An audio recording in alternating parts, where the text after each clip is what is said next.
Familia, muy buenas tardes, días aún, ¿verdad? Qué gusto estar con ustedes nuevamente. Hoy vamos a compartir algo acerca del tiempo, algo que tiene que ver con cómo terminar un año, cómo comenzar otro quizá, pero más que nada con un secreto que tiene que ver con la interpretación del texto bíblico, que yo creo que a todos nos tiene mucho que interesar, porque una cosa es lo que diga la Biblia y otra cosa muy diferente es la que comprendemos. Hablábamos el domingo pasado acerca de la creatividad, acerca de la potencia que tiene el ser humano para darle significado a las cosas. ¿Se acuerdan? Y en este significado que el ser humano puede darle a las cosas, los significados pueden ser muy variados. Pueden haber significados que para algunos sean positivos, para otros sean negativos, que una persona esté viendo verde y otra persona esté viendo rojo. Y pues en ese asunto no nos logramos entender todos, así que el asunto del significado es muy importante y para eso quiero explicarles algo rapidísimo que tiene que ver con la historia de nosotros, de nuestro México, de nuestro país, nuestra forma de ver, nuestra forma de tener una perspectiva de vida, o como normalmente le llamamos en filosofía, de tener una cosmovisión. ¿Sí habían escuchado esta palabra? La cosmovisión es la forma de ver el mundo. Todos tenemos una diferente. En teoría tenemos algo parecido porque vivimos en un país similar, en una cultura similar, y a pesar de eso tenemos diferentes detalles cada uno de nosotros en esta cosmovisión. ¿Cómo se crea nuestra cosmovisión o cuál es la raíz de nuestra cosmovisión? Bien, básicamente toda nuestra historia como mexicanos está muy enganchada a la conquista. ¿Sí? ¿Por quién fuimos conquistados? Afortunadamente por los españoles. Cuando llega una nación a conquistar nuestro país, pasan algunos años en los cuales nosotros como personas vivimos sometidos a un país, vivimos sometidos a una nación en la cual se va generando a través del tiempo una forma de ver la vida, una forma que nos va a ir de alguna manera enseñando a ver la vida hasta el día de hoy.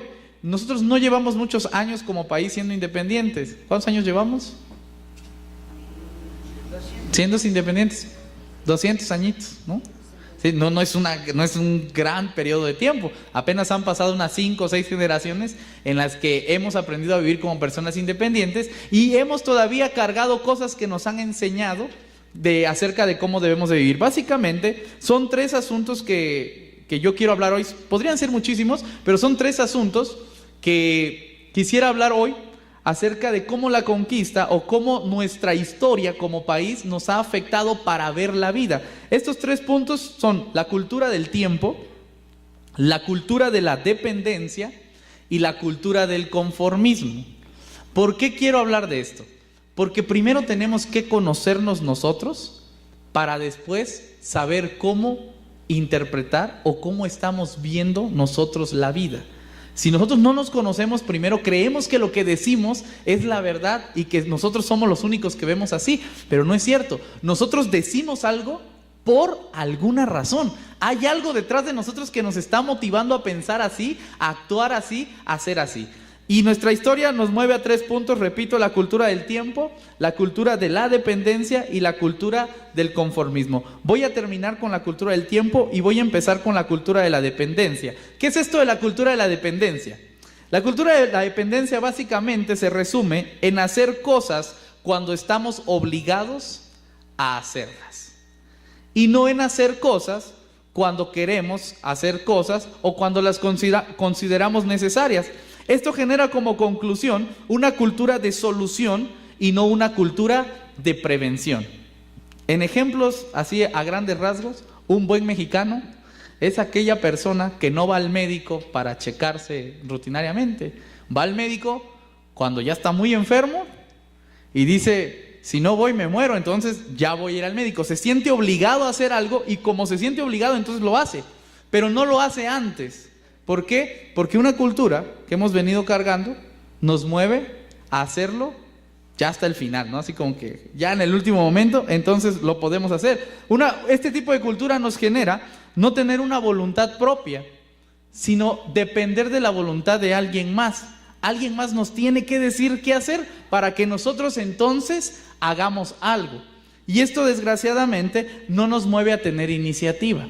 Como personas, a veces dependemos mucho de que alguien nos diga algo para tener que hacerlo. El papá le tiene que decir al hijo, limpia tu cuarto. Si no, el hijo no lo va a hacer nunca. Por ejemplo, en las iglesias, nuestra cultura muy normalmente depende a veces de que el pastor le diga a la gente, oigan, tienen que hacer esto. Si no se los dice, nadie lo hace.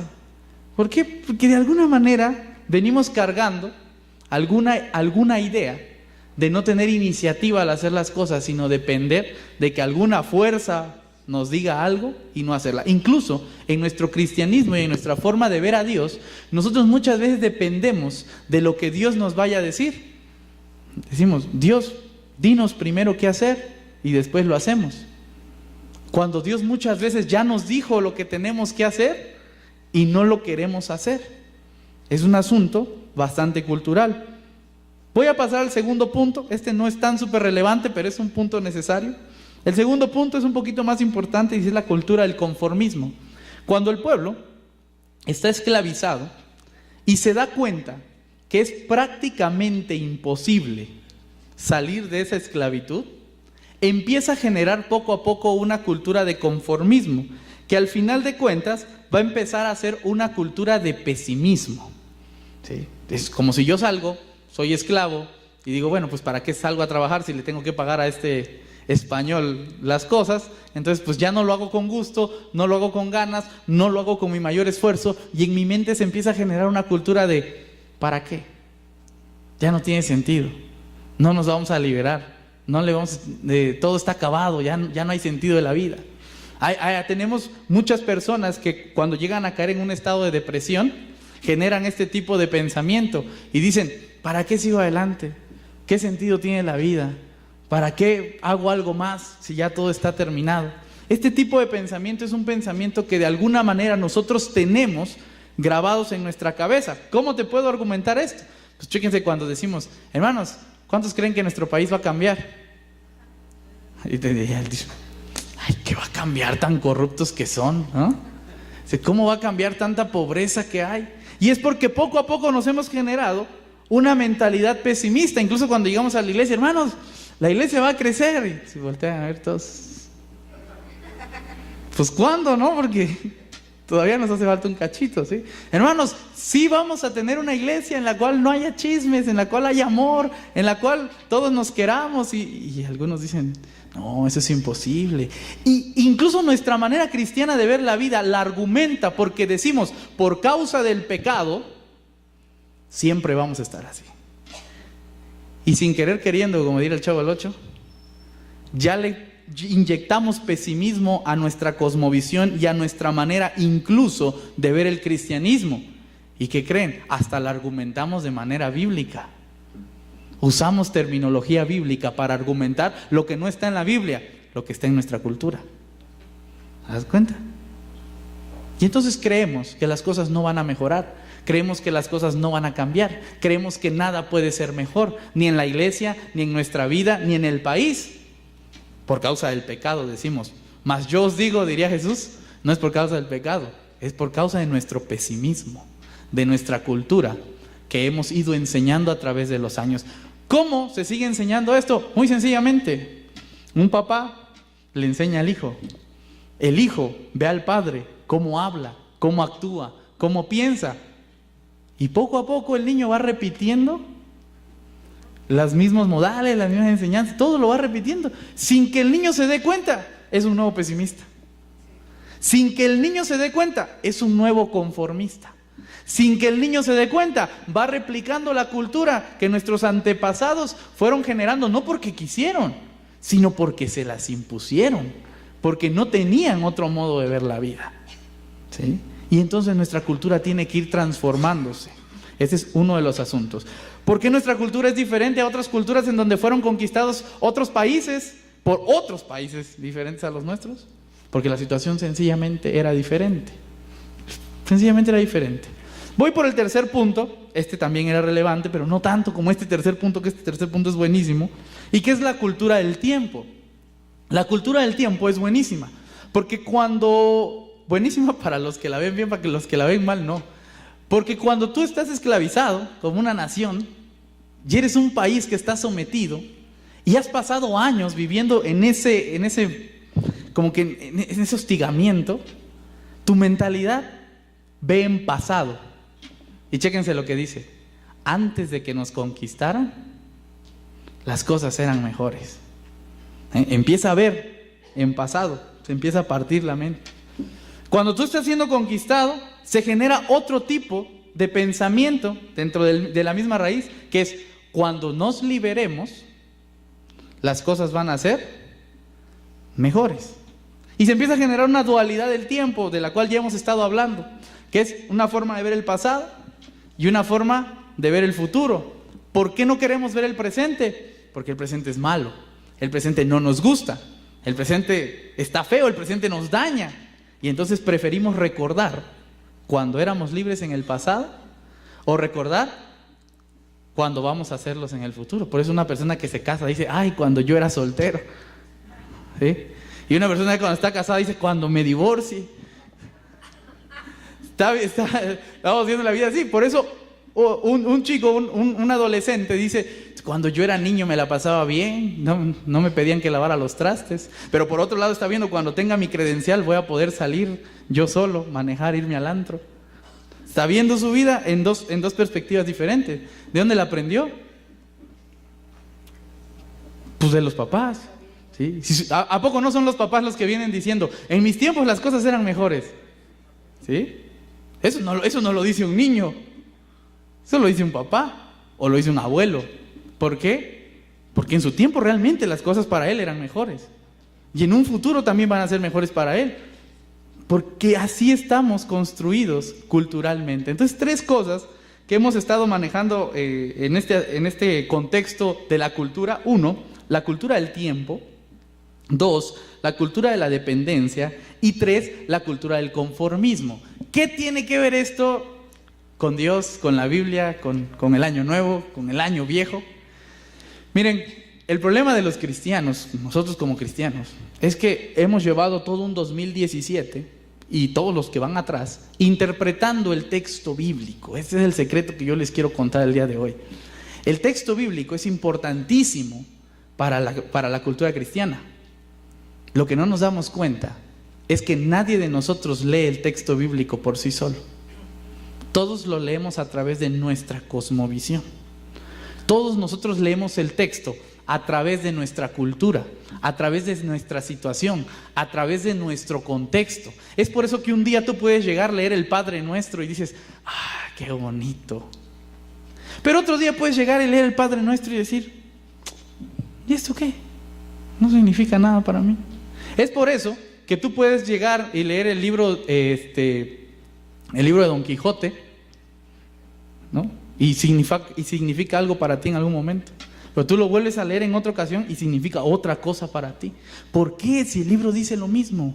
Es por eso que tú puedes leer la Biblia en un momento de tu vida y no significa nada, y la puedes leer en otro y ya significó algo. ¿Por qué? Si dice lo mismo. Porque la gente no solamente está leyendo, está interpretando lo que lee. La gente está interpretando lo que lee. Y al momento de interpretar lo que lee, a veces interpretamos muy bien, a veces interpretamos muy mal.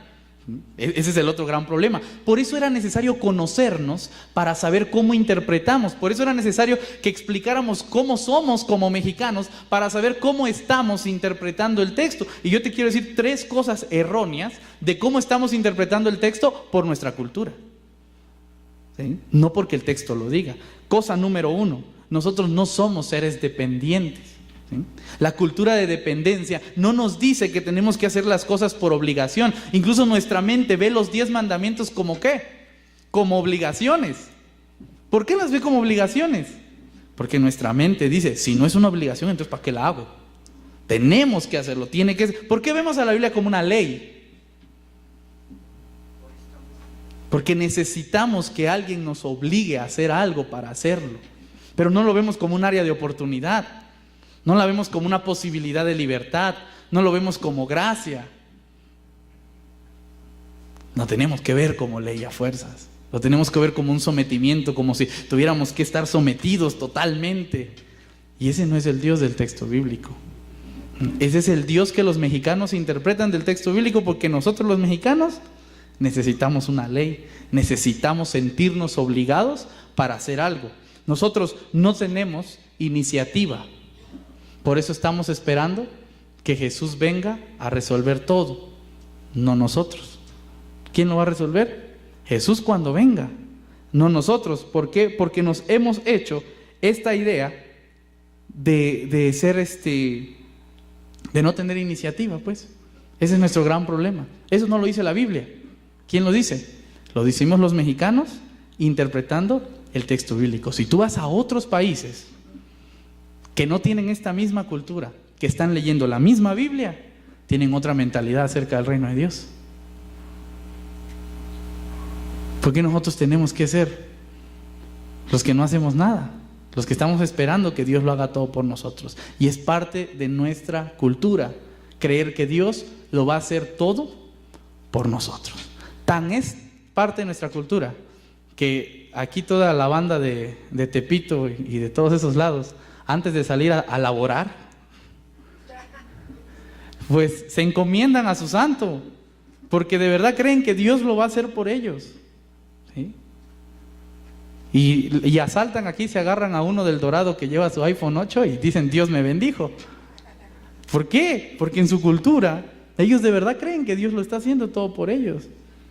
Y ese es un grave problema, porque hasta dónde llega Dios involucrándose en nuestra vida solo por creer que Dios tiene que hacerlo todo, y porque nosotros no tenemos una iniciativa de hacer las cosas buenas. ¿A qué otro problema nos genera esto?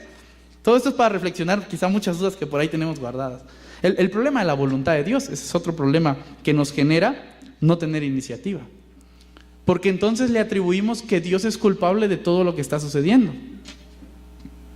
¿sí? Si yo voy, salgo, busco trabajo y encuentro trabajo, ¿quién me dio el trabajo? Dios. Pero chéquense esta: si yo voy, salgo, busco trabajo y no encuentro trabajo, ¿quién no me dio el trabajo? ¿Y por qué no me lo dio? Ha de ser su voluntad, yo no lo sé. Así respondemos todos: ha de ser su voluntad. En esas cositas no nos afecta tanto, pero salgamos a ver otras cosas más difíciles. ¿Por qué falleció una niña de 5 años? ¿Era la voluntad de Dios? Y ahí ya no podemos responder. Nuestra cultura de no tener iniciativa indirectamente hace que nosotros le atribuyamos a Dios todo lo que pasa, porque no somos capaces de hacernos responsables de lo que nos pasa. ¿Por qué el país está como está? Ha de ser la voluntad de Dios. No, señores, ha sido nuestra voluntad.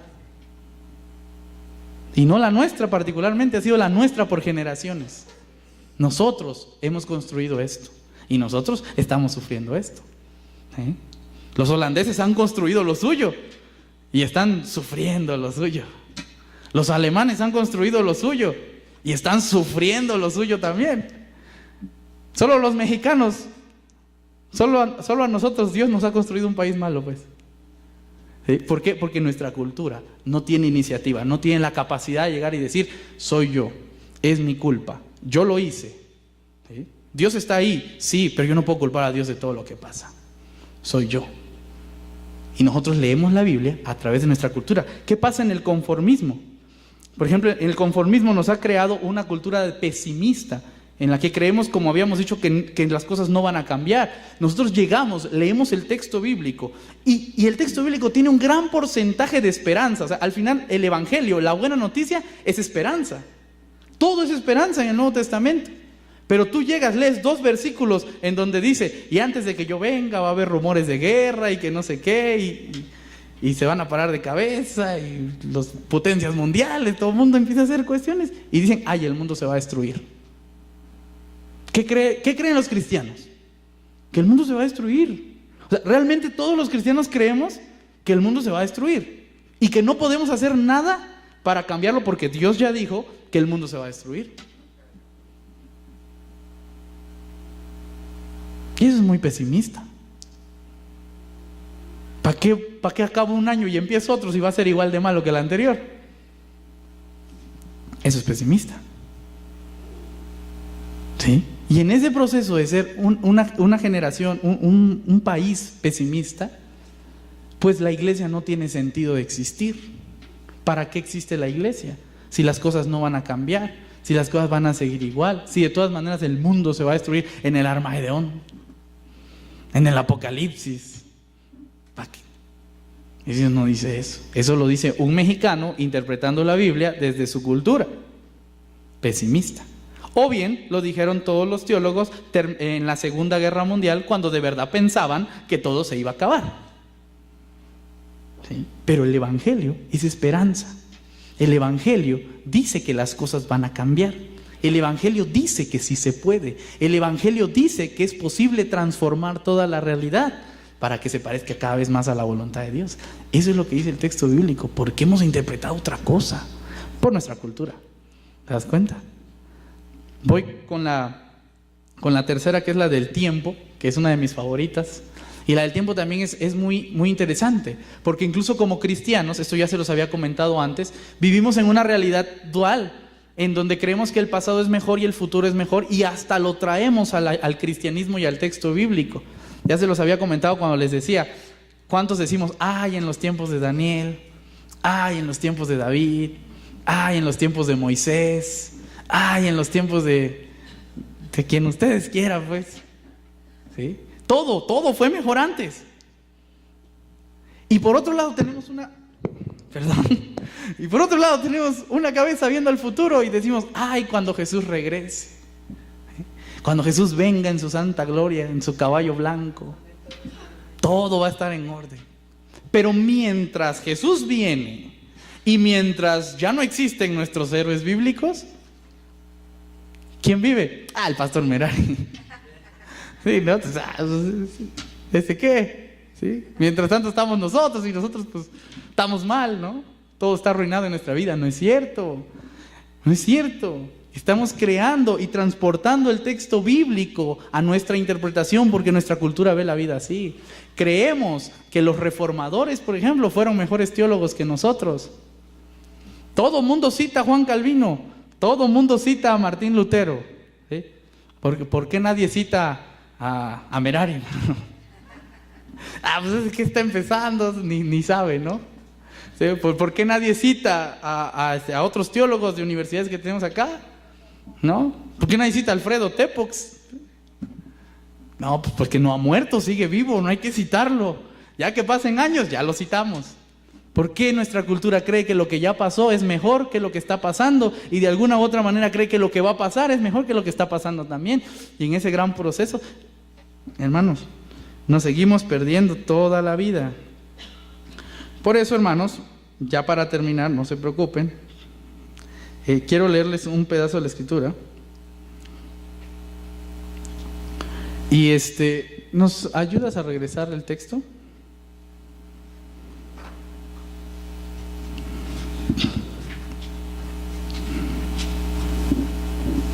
Vamos a... pero tienes desde el 15, ¿verdad? Bueno, si alguien tiene su Biblia ahí, vamos a leer desde el 1. Quiero hacer una interpretación rapidísima de este texto y con esto vamos a terminar el mensaje, la reflexión del día de hoy. Vamos haciendo la siguiente conclusión antes de leer el texto bíblico. Lo que diga el texto bíblico no es absoluto, todos interpretamos. Ese es un principio muy interesante.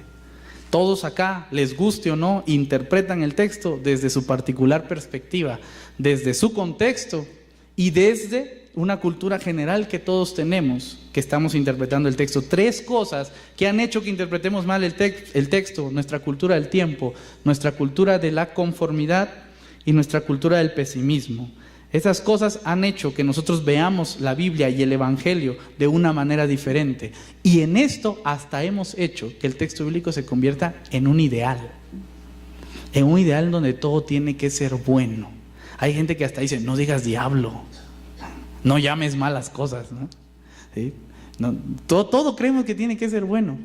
¿Cuántas veces no he visto gente que estás en un velorio y llega una persona y le dice, hermano, usted no llore porque usted es cristiano? Bueno, han de ser de madera, ¿no? ¿Por qué? Porque hemos creado un ideal de cristianismo en esta misma modo de ver nuestra vida y de interpretarlo a través de nuestro contexto. Por eso yo quería usar para terminar el año un texto bien real, o sea, un texto bien práctico, un texto bien aterrizado, que es el texto de Eclesiastés 3, en el versículo 1, que es el que a mí me gustaría que termináramos el año y comenzáramos el siguiente. Algo muy real, algo muy de nosotros, y que a pesar, estoy seguro de que lo interpretemos a través de nuestra cultura, tiene que aterrizar. Chéquense lo que dice este texto. Dice: todo tiene su tiempo, y todo lo que se adquiere debajo del cielo tiene su hora. Versículo 2: tiempo de nacer y tiempo de morir, y todo es bueno en su tiempo. ¿Sí? Cuando alguien nace, hacemos fiesta, porque estaba en su tiempo de nacer. Cuando alguien muere, nadie de nosotros está a gusto, porque no tenemos una cultura tanatológica. ¿Sí? No sabemos qué hacer cuando alguien muere. No queremos que nadie muera. Y en ese proceso he escuchado oraciones de: pastor, por favor, ore por mi tatarabuelita. Digo: claro que sí, hermana, ¿por qué quiere que ore? Pues es que yo quiero que Dios la mantenga con nosotros, y pues parece que ya está muy enferma, pero le estamos pidiendo con fe que Dios la va a tener entre nosotros. Claro que sí, hermana, yo voy a orar por usted. ¿Cuántos años tiene su tatarabuelita? 300 años.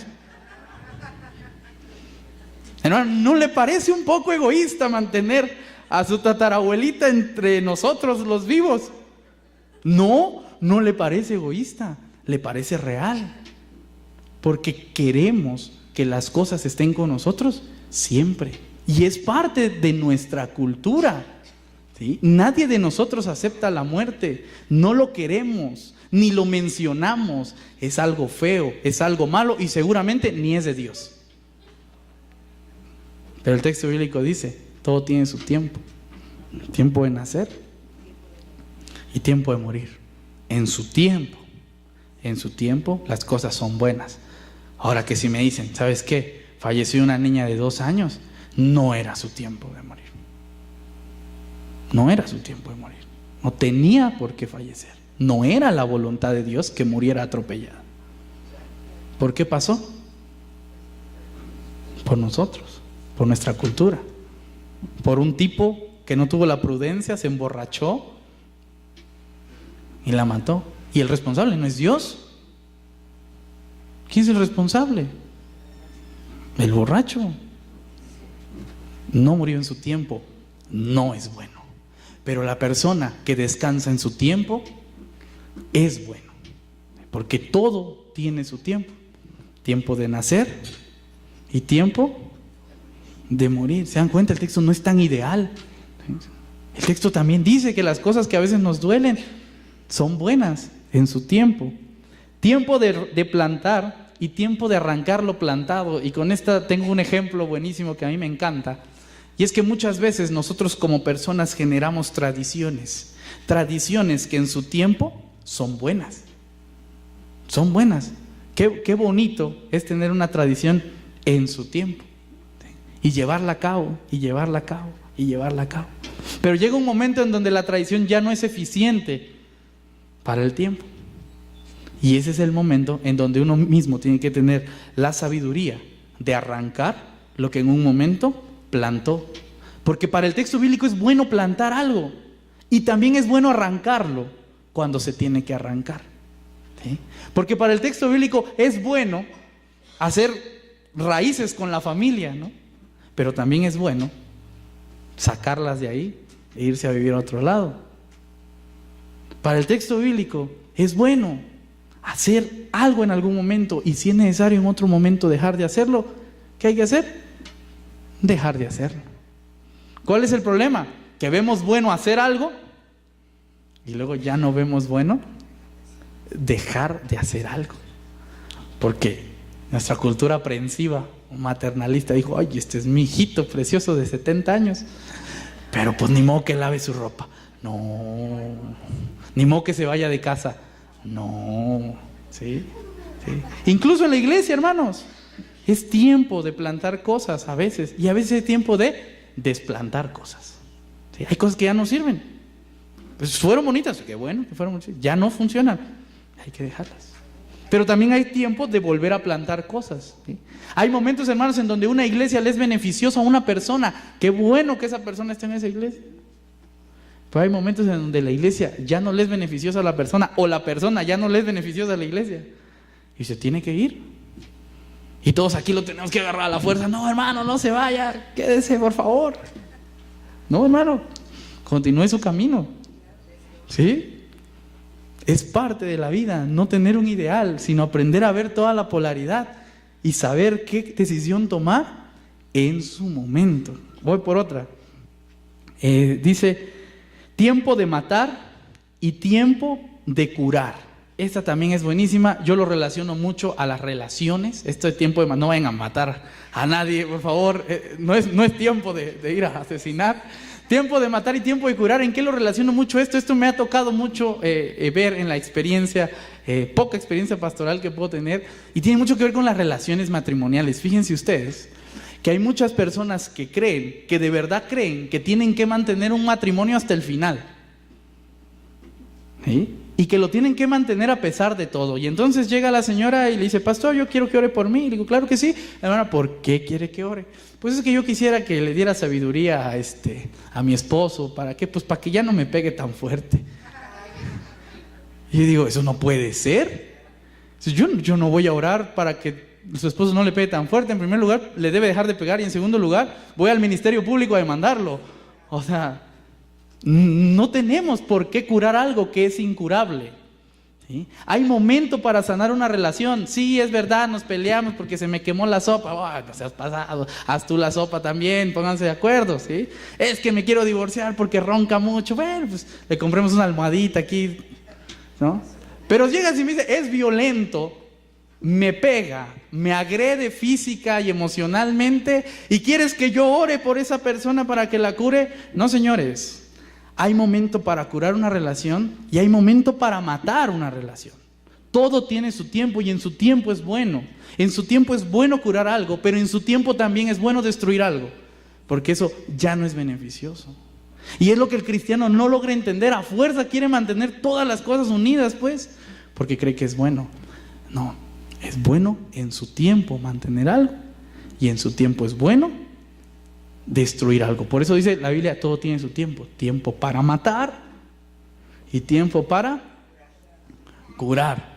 Esta realidad es la que quiero que aprendamos a ver en el cristianismo para ser más prácticos, más reales, pues, más de hoy. Voy por la última, que dice tiempo de llorar, tiempo de reír. Esa también está buenísima, que era justo la que les decía. Hermano, no llore porque usted es cristiano. Si supieran cuánto lloran los cristianos. Son los que más lloran, ¿sí? Y esta cultura nos la hacemos yo también como mexicano. Uno le dice al hombrecito, no llore, y le dice a la mujercita, llórele, ¿sí? Si usted no llora, no obtiene su Barbie, llórele, ¿no? Al hombrecito le dicen, no llores porque eres hombrecito, no debes de llorar. Y eso es cultural. Mas la Biblia dice, llórenle, y llórenle con ganas, porque ¿a poco no han llorado y han sentido que hasta lo disfrutan? Ese es el llorar en su buen momento. Y estamos deseosos de llorar. Por eso Jesús dice, ¿llorar con quién? Con el que llora. ¿Reír con quién? Con el que ríe. Pero veo a alguien que llora y le digo, no llores. Veo a alguien que se ríe y le digo, bájale tantito, no te rías. ¿Qué mundo vivimos? No dejamos que las cosas pasen, no dejamos que sean como tienen que ser. Siempre queremos presionar a que sean como queremos. Ese no es el mundo que Dios nos ha llamado. Si alguien tiene que llorar, que llore. Y si alguien se quiere reír, que se ría. ¿Sí? Pues este texto a mí me encanta. No voy a llegar al de beber y tomar, no se preocupen. Por último, hay tiempo de hacer duelo y tiempo para bailar. Yo sé que había dicho última la anterior, pero vi de esta y dije, es oportuna para el 31. Porque es verdad, hay momento para hacer duelo, hermanos. Hay momento para que ustedes estén tristes. Hay momento para que ustedes digan, no quiero saber nada del mundo, me quiero ir a encerrar, dormir y deprimirme comiendo Nutella toda la noche y viendo Netflix. Hay momentos para hacer eso. Pero hermanos, hoy es 31. Hoy celebramos un año nuevo. Hoy celebramos que como sea, ya pasamos el anterior y como sea, estamos comenzando el nuevo. Y no cualquiera tiene ese privilegio. Hoy no es tiempo de duelo, hermanos. Hoy es tiempo, dice, de bailar. Ah. Así que si tienen una buena cumbia en su casa, escúchenla y bailenla. Si tienen una buena cena en su casa, disfrútenla y coman. Y si tienen una buena Coca-Cola en su casa, tómensela con gusto, por no mencionar otras bebidas. Pero disfrútensela, pásensela muy bien, que todo tiene su tiempo, hermanos. Tiempo para estar mal, tiempo para estar bien, y hoy es un tiempo para estar muy contentos. Que Dios les bendiga, un fuerte abrazo, un feliz y un próspero año 2018. Bendiciones.